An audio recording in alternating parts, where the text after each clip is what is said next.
اب یہ تمہاری پناہ میں ہے۔ نعمان، میری آخری خواہش یہ ہے کہ تم عاصم کو اپنا دوست سمجھو۔ بھائیو، عاصم میرے بیٹوں کا انتقام لے چکا ہے، اب تمہیں تلواریں اٹھانے کی ضرورت نہیں۔ عدی نے یہاں تک کہہ کر ایک جھرجھری لی اور ایک طرف گر پڑا۔ عاصم صحن میں اس جگہ جہاں وہ کچھ دیر قبل سمیرہ کی لاش کو سینے سے لگائے بیٹھا تھا رکا، اپنی تلوار اٹھا کر نیامے کی اور ادھر ادھر دیکھنے کے بعد صحن کے اس کونے کی طرف بڑھا جہاں اس کا گھوڑا کھڑا تھا۔ نعمان نے اچانک بھاگ کر اس کا ہاتھ پکڑ لیا اور کہا، آپ کہاں جا رہے ہیں؟ عاصم نے بے اختیار اسے گلے لگا لیا اور اپنی سسکیاں ضبط کرتے ہوئے جواب دیا، مجھے معلوم نہیں۔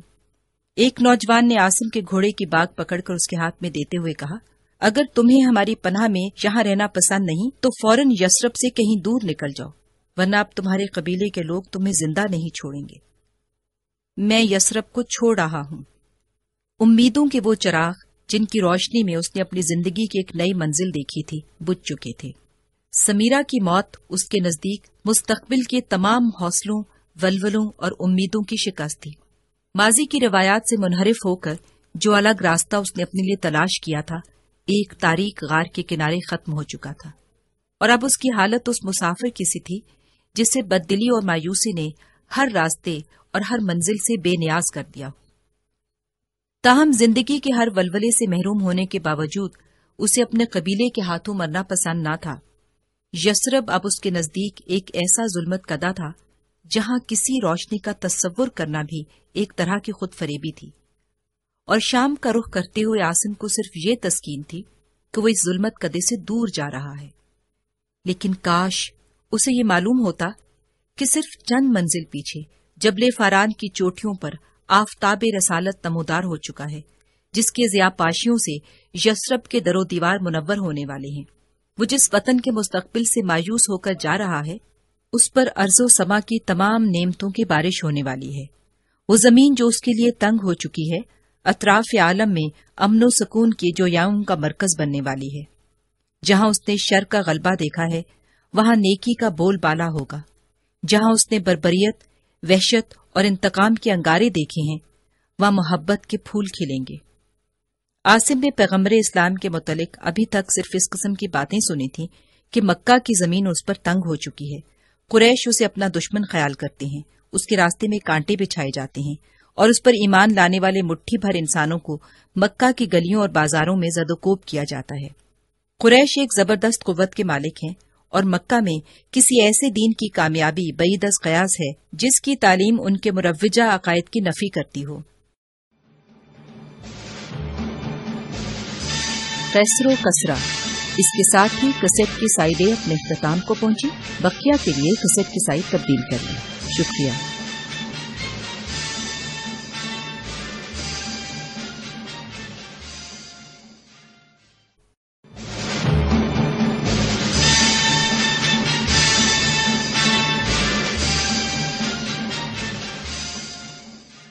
مشرق و مغرب کی جنگوں کا نیا دور ایران میں کسریٰ نوشیروان اور بازنطینی روم میں قیصر کے اقتدار کے ساتھ شروع ہوا۔ یہ وہ زمانہ تھا جب رومی بڑی تیزی کے ساتھ مشرق و مغرب کی طرف پھیل رہے تھے۔ اہل حبشہ حمیری فرمانرواؤں کو شکست دے کر یمن پر قبضہ کر چکے تھے، اور چونکہ وہ مذہباً عیسائی تھے اس لیے رومی ان کی پشت پناہی کرتے تھے۔ ایرانیوں کو اپنے ہمسایہ ملک کے ایک اہم حصے پر روم کے عیسائی حلیفوں کی فتح گوارا نہ تھی۔ وہ یہ محسوس کرتے تھے کہ اہل حبشہ مشرق کی طرف رومیوں کے اثر و اقتدار کا راستہ صاف کر رہے ہیں۔ شام اور عراق کی سمت عرب کی سرحدوں کے ساتھ غسانی اور لخمی خاندانوں کی منافرتیں بھی روم اور ایران کے لیے وجہ نزاع بن گئی تھیں۔ ہیرا کے لخمی حکمران ایرانیوں کے حلیف اور شام کے غسانی فرمانروا رومیوں کے باج گزار تھے، اور ان دو خاندانوں کی نہ ختم ہونے والی جنگیں رومیوں اور ایرانیوں کو بھی بتدریج میدان کارزار کی طرف دھکیل رہی تھیں۔ چنانچہ کسریٰ نوشیروان نے ایران کے اندرونی خلفشات سے نجات حاصل کرتے ہی بازنطینی سلطنت کی مشرقی سرحدوں پر دھاوا بول دیا، اور شام کے باشندے پھر ایک بار آگ اور خون کے طوفان کی تباہ کاریاں دیکھ رہے تھے۔ لیکن قیصر کے ہوشیار اور تجربہ کار جرنیل بلسیاریوس نے ایرانی لشکر کی پیش قدمی روک دی۔ اس کے بعد چند سال امن کے ساتھ گزرے، لیکن 540 عیسوی میں نوشیروان نے 3 لاکھ فوج کے ساتھ شام پر یلغار کی اور راستے کی آبادیوں کو تباہ و برباد کرنے کے بعد حلب کے خوبصورت شہر کو آگ لگا دی۔ ان ایام میں رومی فوجیں یورپ میں برسرے پیکار تھیں۔ نوشیروان نے شام میں رومیوں کی کمزوری سے پورا فائدہ اٹھایا اور حمص کے تمام نواحی علاقے تباہ و برباد کرنے کے بعد انطاکیہ کی طرف جا نکلا۔ یہ قسطنطنیہ اور اسکندریہ کے بعد بازنطینی سلطنت کا تیسرا عظیم شہر تھا، اور ایرانی لشکر نے یہاں بھی حلب اور حمص کی طرح پوری سفاکی اور درندگی کا مظاہرہ کیا۔ شام کے کئی اور شہروں کو لوٹنے کے بعد نوشیروان نے واپس مدائن کا رخ کیا تو مفتوحہ علاقوں کے ہزاروں مرد اور عورتیں جنگی قیدیوں کی حیثیت سے اس کے ساتھ تھیں۔ ان قیدیوں کے لیے اس نے مدائن سے 1 دن کے فاصلے پر ایک نیا شہر آباد کیا۔ 575 عیسوی میں یمن کے حبشی حکمران ابرہہ نے مکہ پر چڑھائی کر دی۔ اس کا مقصد ایک طرف اس قدیم تجارتی شاہراہ پر مکمل قبضہ جمانا تھا جو یمن اور شام کی تجارتی منڈیوں کو ملاتی تھی، اور دوسرا مکہ کی مذہبی حیثیت کو ختم کر کے عرب میں عیسائیت کا راستہ صاف کرنا تھا۔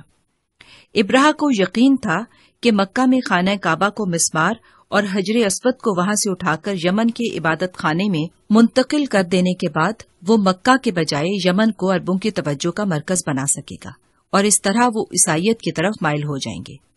اہل روم اس بات پر خوش تھے کہ عرب کے جنگجو قبائل عیسائیت قبول کرنے کے بعد ابرہہ کے زیر اثر ان کے حلیف بن جائیں گے اور ان کی متحدہ قوت ایرانیوں کے خلاف استعمال کی جا سکے گی۔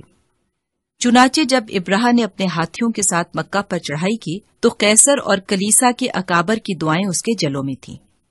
اب عرب کے بے آب و گیاہ صحراؤں کے پسماندہ، جاہل اور بے راہرو باشندوں کے مستقبل کے افق پر نئی تاریکیوں کا اضافہ ہونے والا تھا۔ کسی بیرونی تسلط سے آزادی ان کی آخری نعمت تھی، اور اب یہ نعمت بھی ان سے چھننے والی تھی۔ ابرہہ ایک ایسی فوج کا سپہ سالار تھا جس کا ہر سپاہی فتح کی یقین سے سرشار تھا۔ اس کے سامنے وہ میدان تھے جو دشمن کے صفوں سے خالی تھے۔ وہ ایک ایسی بستی کو تاخت و تاراج کرنے جا رہا تھا جس میں نہ فصیلیں تھیں نہ قلعے۔ لیکن اہل مکہ کی تمام کمزوریوں اور بدعمالیوں کے باوجود احکم الحاکمین کو ابرہہ کے ہاتھوں اس گھر کی تباہی منظور نہ تھی جس کی بنیاد خلیل اللہ نے رکھی تھی۔ وہ اس گھر کو اس چراغ کے لیے محفوظ رکھنا چاہتا تھا جس کے نور سے مشرق و مغرب کے ظلمت کدے روشن ہونے والے تھے۔ مغربی مورخ یہ تسلیم کرتے ہیں کہ ابرہہ نے ہاتھیوں کے لشکر سے مکہ پر چڑھائی کی تھی۔ وہ یہ بھی جانتے ہیں کہ وہاں اس کا مد مقابل کوئی نہ تھا۔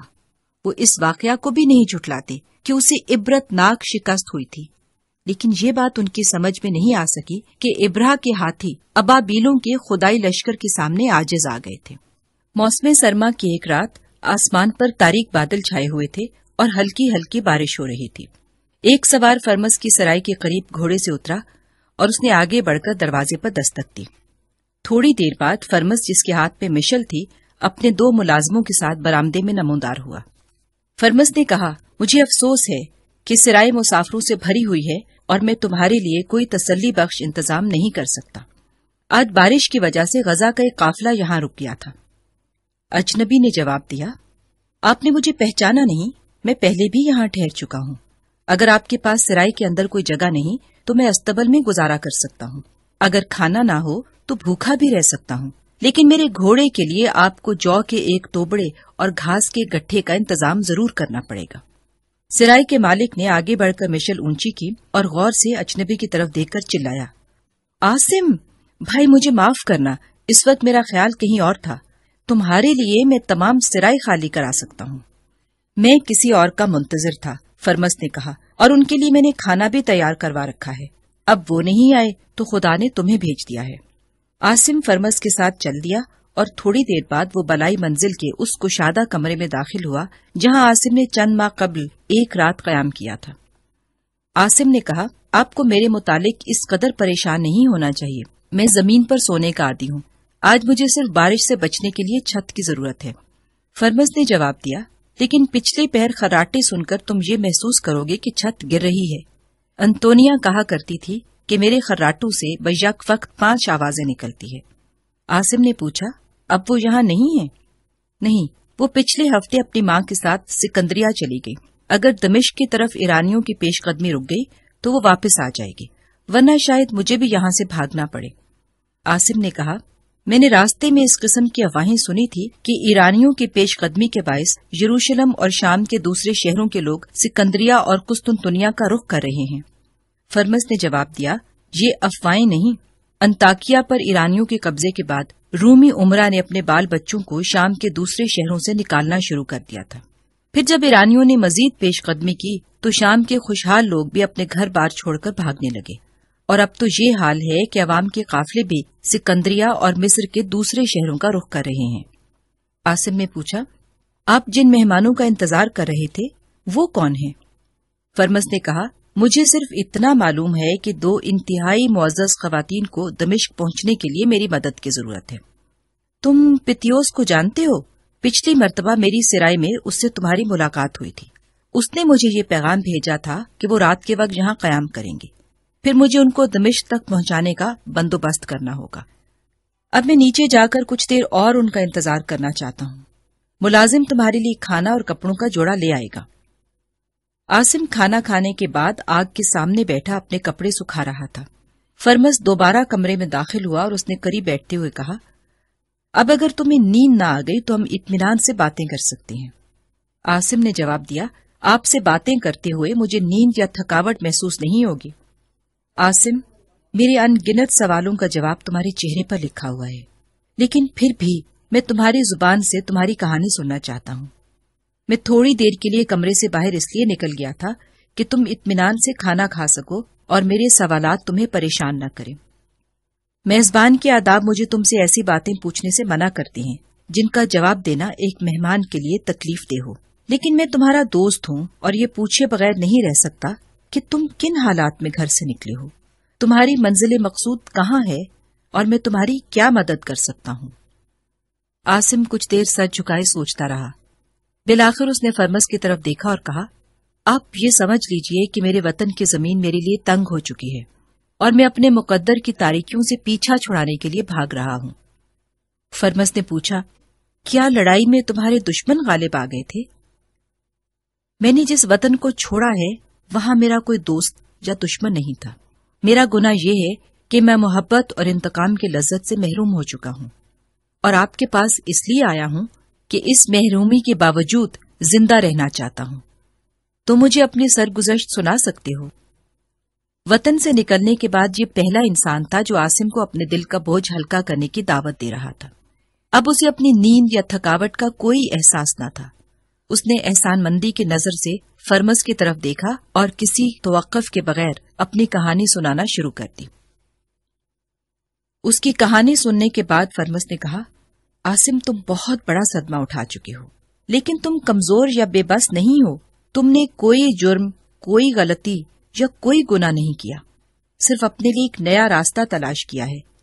اگر تمہارے پاؤں زخمی ہو گئے ہیں تو اس کا یہ مطلب تو نہیں تھا کہ وہ راستہ غلط تھا.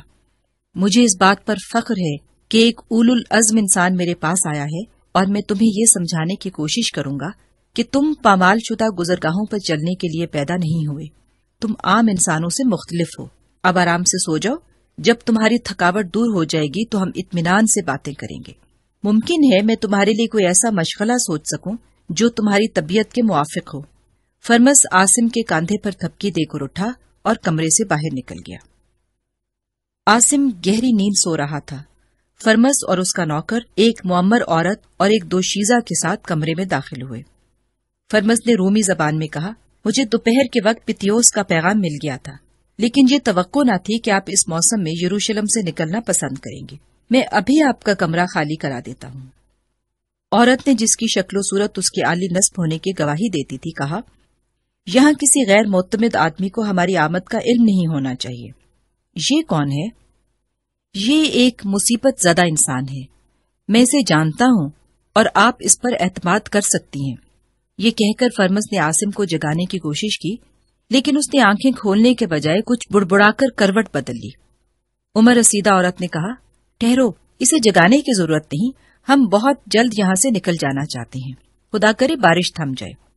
فرمس نے کہا، آپ بہت پریشان ہیں. معلوم ہوتا ہے آپ کسی مصیبت میں گرفتار ہیں.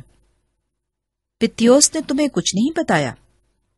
انہوں نے مجھے صرف یہ پیغام بھیجا تھا کہ یروشلم سے 2 معزز خواتین رات کے وقت یہاں پہنچیں گی اور مجھے ان کی ہر ممکن مدد کرنی چاہیے۔ میں آپ کو یہ بتانا چاہتا ہوں کہ پتیوس کا معمولی سا اشارہ بھی میرے لیے حکم کا درجہ رکھتا ہے اور آپ مجھ پر اعتماد کر سکتی ہیں، لیکن میں حیران ہوں کہ انہوں نے رات کے وقت آپ کو تنہا کیسے بھیج دیا؟ رسیدہ عورت نے جواب دیا، اس نے اپنے 2 سپاہی ہمارے ساتھ روانہ کیے تھے اور وہ ہمیں تمہاری سرائی کے باہر چھوڑ کر واپس چلے گئے ہیں۔ وہ یہ نہیں چاہتے تھے کہ انہیں یہاں کوئی ہمارے ساتھ دیکھ لے۔ صبح ہوتے ہی یروشلم میں ہماری تلاش شروع ہو جائے گی۔ ان ظالموں نے ہمارے ایک نوکر کو ہلاک کر دیا ہے اور دوسرے کو گرفتار کر کے لے گئے ہیں۔ وہ ان سے یہ کہلوانا چاہتے تھے کہ میں اور میری بیٹی یروشلم میں ایرانیوں کی جاسوسی کر رہی ہیں۔ یروشلم کے حاکم کو تو ہم پر دست درازی کی جرأت نہیں ہوئی، لیکن اس کا اشارہ پا کر بعض راہبوں نے عوام کو ہمارے خلاف بہت مشتعل کر دیا ہے، اور مجھے ڈر تھا کہ اگر ایرانی لشکر دمشق پر قبضہ کرنے کے بعد یروشلم کی طرف بڑھا تو وہ ہماری بوٹیاں نوچ ڈالیں گے۔ یروشلم کا حاکم اس بات پر تلا ہوا تھا کہ ہم وہاں سے زندہ بچ کر نہ نکل سکیں۔ فرمس نے پوچھا، وہ آپ کا دشمن کیوں تھا؟ وہ میرے والد کے ماتحت ایک نہایت معمولی افسر کی حیثیت سے کام کر چکا ہے، اور اسے وہ زمانہ نہیں بھولا جب میں نے اس کے منہ پر تمانچے لگائے تھے۔ فرمس نے کہا، میں یروشلم کے حاکم کو اچھی طرح جانتا ہوں، اور مجھے ڈر ہے کہ اگر وہ آپ کا اس حد تک دشمن ہے تو آپ کے لیے دمشق یروشلم سے زیادہ محفوظ نہ ہوگا۔ ایرانیوں کی جاسوسی کا الزام آپ کے لیے ہر جگہ خطرناک ہے۔ عورت نے تل ملا کر کہا، تم میرے والد کو نہیں جانتے۔ اگر میں دمشق پہنچ جاؤں تو یروشلم کے حاکم کے لیے اپنی جان بچانا مشکل ہو جائے گا۔ میرے والد دمشق میں ہیں، مجھے بہر صورت وہاں پہنچتا ہے۔ تم ہمارے لیے کسی قابل اعتماد ساتھی کا بندوبست کرو۔ صبح تک اگر بارش نہ تھمی تو بھی ہم روانہ ہو جائیں گے۔ مجھے ڈر ہے کہ اگر انہیں ہمارا پتہ چل گیا تو وہ ہمارا تعاقب ضرور کریں گے۔ فرمس نے کہا، آپ اطمینان رکھیے، میرے آدمی سرائی کے باہر پہرا دیں گے۔ اگر کوئی اس طرف آیا تو وہ مجھے قبل از وقت اطلاع کریں گے، اور میں آپ کو اسی سرائی کے اندر ایک ایسے تہہ خانے میں چھپا دوں گا جس کا میرے ایک نوکر کے سوا کسی کو علم نہیں، اور سفر میں بھی شاید ایک اچھا ساتھی آپ کے ساتھ کر سکوں۔ کیا وہ آپ کا کوئی ملازم ہے؟ کہاں ہے وہ؟ فرمس نے عاصم کے بستر کی طرف اشارہ کرتے ہوئے کہا، یہ ہے وہ۔ اگر یہ دمشق جانے پر رضامند ہو گیا تو آپ کو اس سے بہتر ساتھی نہیں مل سکتا۔ یہ یروشلم کا باشندہ ہے؟ نہیں، یہ عرب سے آیا ہے۔ عرب سے؟ نوجوان لڑکی نے چونک کر کہا، آپ ایک عرب پر اعتماد کر سکتے ہیں؟ ہاں، میں اس شخص پر اعتماد کرنے میں بالکل حق بجانب ہوں جو کسی نیک مقصد کے لیے قربانی دے چکا ہو۔ لڑکی کی ماں نے کہا، ایک عرب کسی نیک مقصد کے لیے قربانی دے گا؟ جی ہاں، قدرت نے نیکی کے سارے دروازے کسی قوم کے لیے بند نہیں کیے۔ لڑکی نے کہا، میں نے پہلی بار سنا ہے کہ ایک عرب بھی کوئی نیکی کر سکتا ہے۔ میں آپ کی تسلی کے لیے صرف اتنا کہہ سکتا ہوں کہ اگر آپ کی جگہ میری اپنی بیٹی ہوتی تو میں اس کے لیے بھی اس نوجوان سے بہتر محافظ تلاش نہ کر سکتا۔ شاید اس میں بھی کوئی مصلحت تھی کہ ہم نے اسے بے آرام نہیں کیا۔ اسے مدت کے بعد آرام کی نیند نصیب ہوئی ہے۔ اب مجھے اجازت دیجیے، میں بارش کا زور ٹوٹتے ہی آپ کے سفر کا بندوبست کر دوں گا۔ فرمس اور اس کا نوکر کمرے سے باہر نکل گئے۔ آفتاب نمودار ہو چکا تھا اور چند میل سرپٹ دوڑنے کے بعد عاصم اور اس کے ساتھیوں کے گھوڑے بری طرح ہانپ رہے تھے۔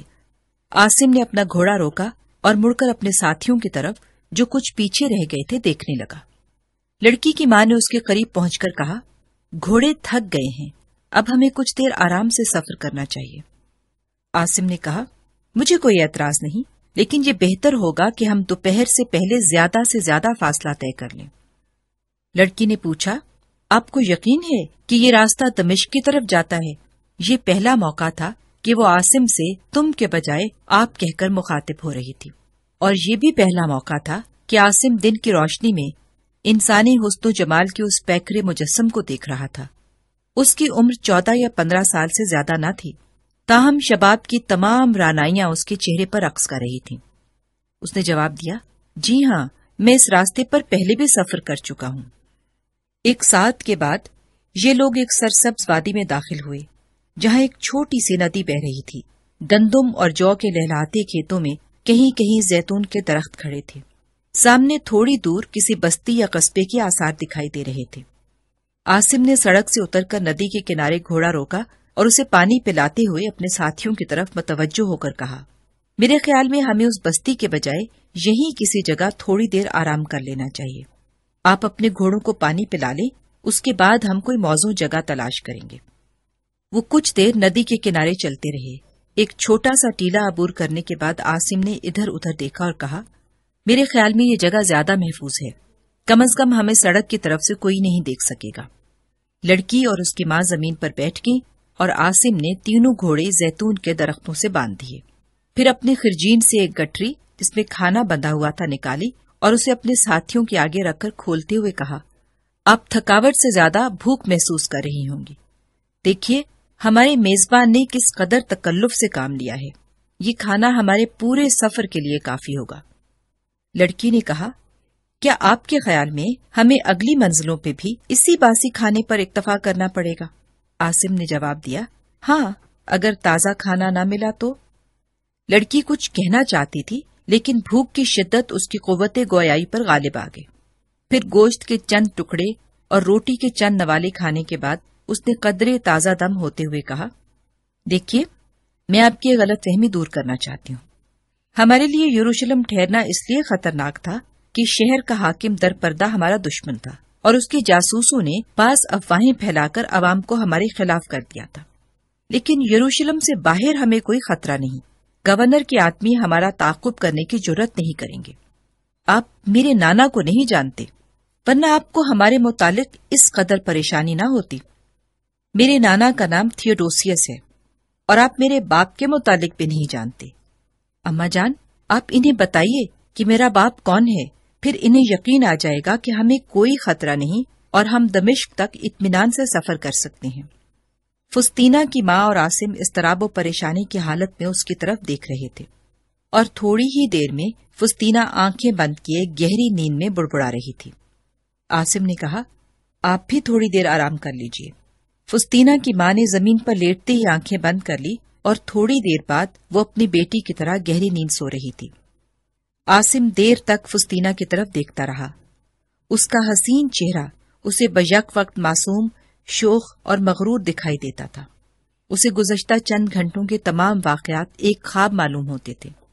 عاصم نے کرب کی حالت میں آنکھیں بند کر لی اور اپنے دل میں کہا، قدرت کی بے رحم قوتوں، اب تو مجھ سے مذاق نہیں کر سکتی۔ اب میں نئے سپنے نہیں دیکھوں گا۔ اب مجھے کسی خواب کی تعبیر پریشان نہیں کرے گی۔ اب پھولوں کی جستجو مجھے انگاروں میں ہاتھ ڈالنے پر آمادہ نہیں کرے گی۔ تم میرے خالی ہاتھوں سے کچھ نہیں چھین سکو گے۔ دمشق پہنچنے کے بعد مجھے ان لوگوں سے کوئی سروکار نہ ہوگا، وہاں سے ہمارے راستے مختلف ہو جائیں گے۔ غروب آفتاب تک عاصم اور اس کے ساتھی چند کوس اور سفر کر چکے تھے۔ شام کے وقت سڑک کے قریب انہیں ایک چھوٹی سی بستی دکھائی دی۔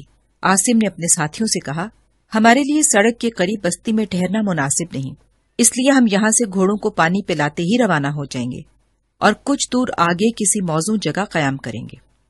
عاصم اور اس کے ساتھیوں نے دوبارہ سڑک پر پہنچتے ہی اپنے گھوڑوں کی رفتار تیز کر دی۔ تھوڑی دیر بعد یہ سڑک ایک ایسے وسیع میدان سے گزر رہی تھی جہاں انسانی آبادی کے کوئی آثار دکھائی نہ دیتے تھے۔ آسمان صاف تھا اور فضا میں 10ویں رات کے چاند کی روشنی پھیلی ہوئی تھی۔ سڑک کے دونوں کناروں پر ریت کے ٹیلوں کے درمیان کہیں کہیں چھوٹی چھوٹی جھاڑیاں دکھائی دیتی تھی۔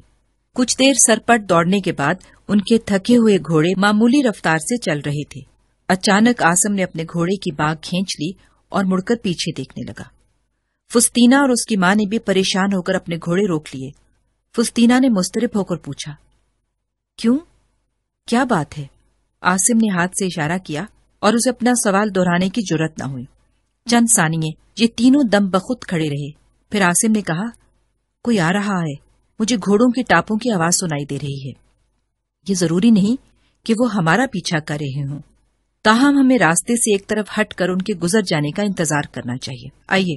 پھر عاصم نے اپنے گھوڑے کو دائیں طرف موڑ کر ایڑ لگا دی اور فسطینہ اور اس کی ماں کچھ کہے بغیر اس کے پیچھے چل پڑی۔ کچھ دیر بعد وہ ریت کے ایک ٹیلے کی آڑ میں کھڑے تھے اور فسطینہ سہمی ہوئی آواز میں کہہ رہی تھی، مجھے یقین ہے کہ وہ گورنر کے آدمی ہے، آپ وعدہ کریں کہ اگر وہ ہمیں گرفتار کر کے یروشلم لے گئے تو آپ ان سے بچ کر دمشق پہنچنے کی کوشش کریں گے اور میرے نانا کو خبردار کر دیں گے۔ عاصم نے جواب دیا، وہ اس وقت ہمیں سڑک سے نہیں دیکھ سکتے، لیکن اگر وہ اس طرف آ بھی جائیں تو بھی آپ کو خوفزدہ نہیں ہونا چاہیے۔ یہ 4 سوار آپ کو گرفتار نہیں کر سکتے۔ میرا ترکش تیروں سے بھرا ہوا ہے۔ فسطینہ نے کہا، آپ کو یہ کیسے معلوم ہوا کہ وہ صرف 4 ہیں؟ عاصم نے جواب دیا، میرے لیے گھوڑوں کی ٹاپوں کی آواز سننے کے بعد ان کی تعداد کا اندازہ لگانا مشکل نہیں۔ میں 1 ارب ہوں، لیکن آپ اطمینان رکھیے، وہ اس طرف نہیں آئیں گے۔ اگر پچھلی بستی کے لوگوں نے ان کی رہنمائی کی ہے تو وہ اگلی بستی میں داخل ہونے سے پہلے کسی جگہ نہیں رکیں گے۔ عاصم کے یہ الفاظ فسطینہ اور اس کی ماں کی تسلی کے لیے کافی نہ تھے۔ وہ پریشانی اور اضطراب کی حالت میں کچھ دیر اور عاصم کے پیچھے چلتی رہیں۔ بالآخر عاصم نے ریت کے چند بلند ٹیلوں کے درمیان رکتے ہوئے کہا، میرے خیال میں یہ جگہ موزوں ہے۔ وہ گھوڑوں سے اتر پڑے۔ عاصم نے گھوڑوں کو جھاڑیوں سے باندھ دیا، پھر اس نے ادھر ادھر سے کچھ سوکھی لکڑیاں اور گھاس کے تنکے جمع کیے اور اپنی خرجین سے چکماک نکال کر آگ جلانے میں مصروف ہو گیا۔ یہاں آگ جلانا خطرناک تو نہیں ہوگا؟ نہیں، اس نے اطمینان سے جواب دیا، ہم سڑک سے خاصی دور ہیں اور اس سردی میں آگ کے بغیر رات گزارنا بہت مشکل ہوگا۔ آپ الاؤ کے قریب آ جائیں۔ عاصم نے خرجین سے ایک اونی چادر نکال کر زمین پر بچھاتے ہوئے کہا، آپ یہاں بیٹھ جائیں، میں کچھ اور ایندھن جمع کر لوں۔ تھوڑی دیر بعد وہ الاؤ کے گرد بیٹھے دوپہر کا بچا ہوا کھانا کھا رہے تھے۔ اچانک فسطینہ کی ماں نے کہا، میں آپ کا نام پوچھ سکتی ہوں؟ میرا نام عاصم ہے، اس نے جواب دیا۔ وہ قدرے توقف کے بعد بولی، یہ ہماری خوش قسمتی تھی کہ آپ سرائی میں موجود تھے اور ہمیں دمشق پہنچانے کا خطرہ مول لینے کو تیار ہو گئے۔ عاصم نے جواب دیا، جہاں تک میری ذات کا تعلق ہے میں دمشق جانے میں کوئی خطرہ محسوس نہیں کرتا۔ میری صرف یہ خواہش ہے کہ آپ بخیریت اپنے گھر پہنچ جائیں۔ میں کبھی اس احسان کا بدلہ نہیں چکا سکوں گی۔ عاصم نے جواب دیا، میں نے اپنی خوشی سے یہ ذمہ داری قبول کی تھی۔ فسطینہ نے پوچھا، اگر وہ سوار ہم پر حملہ کر دیتے تو آپ کیا کرتے؟ عاصم مسکرایا، مجھے معلوم نہیں، لیکن میرا خیال ہے کہ میرے ترکش کے چند تیر یقیناً کم ہو جاتے۔ فسطینہ نے کہا، آپ ہماری خاطر اپنی زندگی خطرے میں ڈالنا قبول کر لیتے؟ عاصم نے جواب دیا، آپ کو میرے متعلق یہ غلط فہمی نہیں ہونی چاہیے کہ مجھے زندگی سے کوئی دلچسپی ہے۔ فسطینہ کی ماں نے غور سے عاصم کی طرف دیکھا اور اسے اپنے شبہات پر ندامت محسوس ہونے لگی۔ آپ نے ہم سے یہ نہیں پوچھا کہ ہم کون ہیں اور کس مصیبت میں مبتلا ہیں۔ عاصم نے جواب دیا، مجھے پوچھنے کی ضرورت نہیں، میں ایک مصیبت زدہ انسان کا چہرہ پہچان سکتا ہوں۔ تاہم اگر آپ مجھے اپنے حالات بتا سکیں تو میری بہت سی الجھنیں دور ہو جائیں گی، لیکن اگر کوئی ایسی بات ہے جسے ظاہر کرنا مناسب خیال نہیں کرتی تو میں اصرار نہیں کروں گا۔ فسطینہ کی ماں نے کہا، اب بھی اگر میں آپ پر اعتماد نہ کروں تو یہ احسان فراموشی ہوگی۔ سنیے، میرا نام یوسیبا ہے اور فسطینہ میری بیٹی ہے۔ میں ایک یونانی خاندان سے تعلق رکھتی ہوں۔ میرا دادا فوج میں بھرتی ہو کر قسطنطنیہ سے دمشق آ گیا تھا۔ اپنی ذہانت اور کارگزاری کے بدولت وہ دمشق کی فوج کا سالار اعلیٰ بن گیا اور ایک شامی خاندان کی لڑکی سے شادی کرنے کے بعد مستقل طور پر وہیں آباد ہو گیا۔ جب میں 15 برس کی تھی تو میرے والد تھیوڈوسیوس ایران کی سرحد کے قریب ایک قلعے کے محافظ تھے۔ میری ماں فوت ہو چکی تھی اور وہ مجھے اپنے پاس لے آئے تھے۔ اپنے باقی خاندان کے متعلق مجھے صرف یہ معلوم تھا کہ میری پیدائش سے قبل جب ایرانیوں نے حملہ کیا تھا تو میرے والد کے 2 بھائی انطاکیہ کی حفاظت کرتے ہوئے مارے گئے تھے اور میرے دادا اور دادی اس حادثہ سے 2 سال قبل وفات پا چکے تھے۔ ایک لڑکی کے لیے سرحد کا یہ دور افتادہ قلعہ قطن موزوں نہ تھا، لیکن اب میرے والد کی زندگی کی سب سے بڑی خواہش یہی تھی کہ میں ہمیشہ ان کے پاس رہوں۔ وہ فرصت کے لمحات میں مجھے سواری اور تیر اندازی سکھایا کرتے تھے اور اس بات کی ہر ممکن کوشش کرتے تھے کہ مجھے تنہائی کا احساس نہ ہو۔ پھر مجھے اپنے والد کے ساتھ رہتے ہوئے کوئی 4 مہینے گزرے تھے کہ ایران سے انقلاب کی خبریں آنے لگی۔ پھر ایک رات پچھلے پہر میں گہری نیند سو رہی تھی کہ میرے والد نے مجھے جگایا اور کہا، بیٹی، اگر تم ایران کے شہنشاہ کو دیکھنا چاہتی ہو تو اپنا لباس تبدیل کر کے باہر آ جاؤ۔ میرے لیے یہ بات ناقابل یقین تھی، لیکن چند سوال کرنے کے بعد مجھے معلوم ہوا کہ ایران کی سلطنت پر وہاں کے سپہ سالار بہرام نے قبضہ کر لیا ہے اور خسرو پرویز مدائن سے فرار ہو کر یہاں پہنچنے والا ہے۔ میرے والد ایران میں خانہ جنگی کی خبریں سن کر بہت خوش ہوا کرتے تھے، لیکن خسرو پرویز کو اس قلعے میں پناہ دینے کا مسئلہ بہت نازک تھا۔ انہیں معلوم نہ تھا کہ قیصر کے دربار سے اس کے لیے دوستی کا پیغام آئے گا یا وہ اس کی گردن اڑا دینے کا حکم بھیجیں گے۔ بہرحال وہ ایک شہنشاہ تھا اور میرے والد ایرانیوں سے نفرت کے باوجود اس کا استقبال کرنے کے لیے مجبور تھے۔ مجھے ایرانیوں کے تصور سے خوف آتا تھا، لیکن ایک شہنشاہ کو دیکھنے کی خواہش میرے خوف پر غالب آ گئی۔ میں اپنا بہترین لباس پہن کر باہر نکلی تو صبح ہو رہی تھی اور قلعے کے دروازے پر تمام افسر اور سپاہی قطار بنا کر کھڑے تھے۔ یہاں اس نوجوان سے میری پہلی ملاقات ہوئی جو میرا رفیق حیات بننے والا تھا۔ وہ بیش قیمت لباس پہنے ہوا تھا اور اس کا چہرہ اس کی عالی نسب ہونے کی گواہی دے رہا تھا۔ اس نوجوان کا نام سین تھا اور اس سے میری دلچسپی کی پہلی وجہ یہ تھی کہ وہ انتہائی بے تکلفی سے ہماری زبان میں گفتگو کر سکتا تھا۔ خسرو پرویز اور اس کے ساتھیوں نے ہمارے قلعے میں صرف ایک روز قیام کیا اور اگلے دن چند کوس دور ایک شہر کے حاکم کے پاس چلے گئے اور قسطنطنیہ سے قیصر کا پیغام آنے تک انہیں وہیں ٹھہرنا پڑا۔ اس عرصے میں سین ایک مرتبہ سیر و شکار کے بہانے ہمارے پاس آیا اور 3 دن اس قلعے میں مہمان رہا۔ اس کے دوران قیام میں یہ محسوس کرنے لگی کہ ایرانیوں سے میری نفرت بتدریج کم ہو رہی ہے۔ وہ آتش پرست تھا، لیکن اس کی باتوں سے ظاہر ہوتا تھا کہ وہ عیسائیوں سے نفرت نہیں کرتا۔ سین کے قیام کے آخری دن میں شام کے قریب گھوڑے پر سیر کر کے واپس آ رہی تھی کہ وہ قلعے سے کچھ دور ٹہلتا ہوا دکھائی دیا۔ اس نے میری طرف دیکھ کر ہاتھ سے اشارہ کیا اور میں بادلے ناخواستہ رک گئی۔ اس نے گھوڑے کی باگ پکڑتے ہوئے کہا، میں کل صبح ہوتے ہی یہاں سے روانہ ہو جاؤں گا اور پھر شاید مدت تک آپ کو نہ دیکھ سکوں۔ چند دن تک قیصر کا حکم پہنچ جائے گا، اگر انہوں نے ہماری مدد کی تو ہم مدائن پر حملہ کر دیں گے۔ میں نے گھبرا کر کہا، جائیے، میرا یہاں آپ سے باتیں کرنا ٹھیک نہیں۔ اس نے کہا، آپ کو مجھ سے خوف آتا ہے؟ میں نے جواب دیا، نہیں، اگر آپ ایران کے بادشاہ ہوتے تو بھی مجھے آپ سے خوف نہ آتا۔ اس نے کہا، اگر میں ایران کا بادشاہ ہوتا تو اپنا تاج اتار کر تمہارے قدموں میں ڈال دیتا۔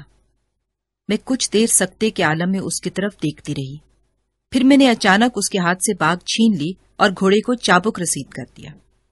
تھوڑی دیر بعد میں اپنے کمرے میں داخل ہوئی تو میرا دل دھڑک رہا تھا اور ٹانگیں لڑکھڑا رہی تھیں۔ بہرام کو شکست دینے اور خسرو پرویز کو تخت پر بٹھانے کے بعد جب میرے والد واپس آئے تو میں بھی شہر سے قلعے میں آ گئی۔ رات کے وقت میں ان کے ساتھ کھانا کھا رہی تھی اور وہ مجھے مدائن کے حالات بتا رہے تھے۔ اچانک میں نے سین کے متعلق پوچھا اور وہ میری طرف غور سے دیکھنے لگے۔ پھر انہوں نے کہا، بیٹی سین چند دن تک یہاں آ رہا ہے۔ وہ یہاں کیوں آ رہا ہے؟ میں نے پریشان ہو کر سوال کیا۔ انہوں نے کہا، بیٹی سین نے تم سے شادی کا پیام دیا ہے اور ہماری فوج کے سپہ سالار نے اس کی سفارش کی ہے۔ وہ یہ کہتا تھا کہ خسرو پرویز نے ذاتی طور پر مجھ سے درخواست کی ہے کہ میں اس مسئلے